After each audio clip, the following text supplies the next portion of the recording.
إنها رحلة البحث عن ركنة. في رحلة البحث عن ركنة في شوارع القاهرة بتبدأ ترسم نظريات على غرار. أعتقد الحتة دي ممكن تجيبني.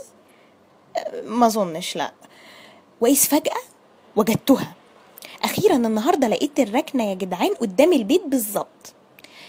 للأمانة هي كانت فكرة ركنة، بمعنى ان كان في عربية تاريوس واقفة ونزلت ست محجبة ومعها ولادها، ركبتهم وبدأت في الاستعداد للانطلاق، وانا وقفت جنبها مشغلة الويتنج عشان اركن مكانها لما تطلع.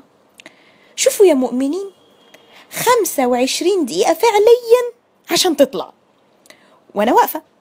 الصراحة طبعا الموضوع شدني، هو اكيد لازم يشد. 25 دقيقة انت ممكن تعد بانكيك لذيذة.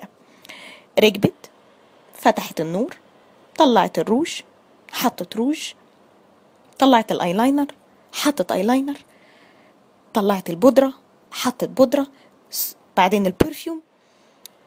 وفجأة التفتت للأطفال وقعدت تلعب معاهم، اللي هو أنا مدام حضرتك وده أكون في الشارع ولا إيه؟